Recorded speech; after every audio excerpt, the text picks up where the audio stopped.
Em nome do Pai, do Filho e do Espírito Santo. Amém. Amados irmãos e irmãs, é com muita alegria que nós estamos aqui para juntos estudar e meditar a primeira leitura que a Igreja nos apresenta para esta quarta da terceira semana da Páscoa. O texto de hoje se encontra lá em Atos dos Apóstolos, no capítulo 8, versículos de 1b até o número 8, que nos diz assim: Naquele dia começou uma grande perseguição contra a Igreja de Jerusalém, e todos, com exceção dos apóstolos, se dispersaram pelas regiões da Judéia e da Samaria. Algumas pessoas piedosas sepultaram Estevão e observaram grande luto por causa dele.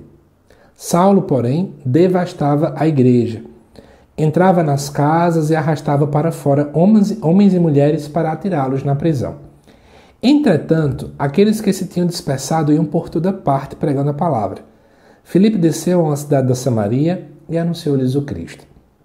As multidões seguiam com atenção as coisas que Filipe dizia, e todos unânimes o escutavam, pois viam os milagres que ele fazia. De muitos possessos saíam os espíritos maus, dando grandes gritos. Numerosos paralíticos e aleijados também foram curados. Era grande a alegria naquela cidade. Amados irmãos e irmãs, perceba algumas características que nos são apresentadas aqui dentro da primeira leitura desta quarta-feira. Primeiro, nos apresenta de modo muito claro a ideia de que aconteceu ali uma grande perseguição contra a igreja de Jerusalém. Então, o primeiro elemento que é apresentado para nós é essa perseguição que acontecia.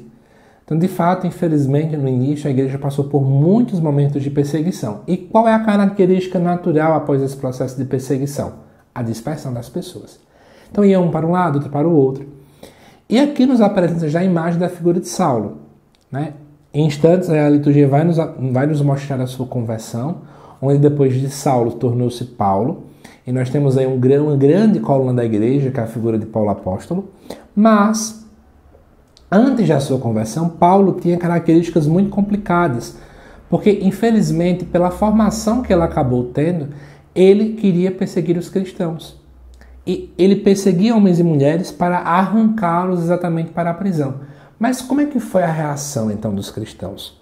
Está muito claro aqui, a partir do versículo 5. Eles anunciavam Jesus. Eles anunciavam Cristo, curavam pessoas, possessos saíam, de muitos possessos saíam os espíritos maus e alegria brotava naquele local. Gente, já parou para perceber que todas essas são características intrinsecamente relacionadas à figura de Jesus Cristo? Jesus trazia alegria, Jesus anunciava a palavra, Jesus realizava curas e milagres, espíritos maus saíam de pessoas por causa da ação de Jesus, paralíticos e aleijados voltavam a andar também, sem contar, repito, a alegria que brotou especialmente dentro do Evangelho de Lucas. Sabe o que está querendo mostrar aqui? É que quando a igreja está no caminho certo, tudo aquilo que acontecia com Cristo acaba acontecendo por conseguinte na igreja. A igreja é uma extensão natural da figura de Jesus.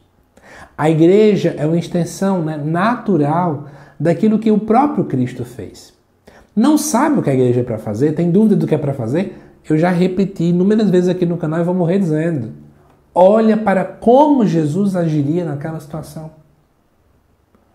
Então, Jesus olhava para uma pessoa que não sabia andar, Jesus fazia o quê? Jesus não era apático. Jesus ia lá e ensinava a pessoa a andar. Jesus via alguém passando fome, Jesus ia lá e dava água, dava comida. Jesus olhava uma pessoa chorando, ele ia lá e perguntava o que aconteceu com aquela pessoa. Jesus era acusado, mas Jesus continuava a dizer: Pai, perdoa-lhes porque eles não sabem o que fazem. É a mesma atitude que eu e você precisamos tomar. Aprender a ser como Jesus fazia, somente. Que a partir dessa primeira leitura possa saltar aos nossos olhos a importância de que nós, enquanto igreja, sejamos extensão do Cristo. E, acima de tudo, ir por toda parte pregando a palavra. E quando eu falo toda parte, gente, é toda parte. Nos hospitais, nas cadeias, sabe? É numa fila de um banco. Não importa qual seja a situação, nós precisamos pregar a palavra de Deus. O mundo está do jeito que está, porque a palavra de Deus não está sendo pregada por nós. É porque muitas e muitas vezes nós estamos negligenciando o nosso chamado. Deus nos convoca a falar. Você por acaso acha que você assiste esse vídeo por acaso? Não é para que você possa aprender o que está acontecendo e falar para outras pessoas, mas a gente negligencia, ficamos calados, ficamos acuados. Não abrimos o nosso coração para fazer de fato aí um anúncio autêntico da palavra de Deus. O mundo está do jeito que está porque nós cristãos muitas vezes somos omissos. O mundo está do jeito que está porque tem gente que está calando a boca em vez de falar de Jesus. Pensemos sobre isso, tá bom? Que Deus te abençoe. Te aguardo nos próximos vídeos aqui do canal. Até mais.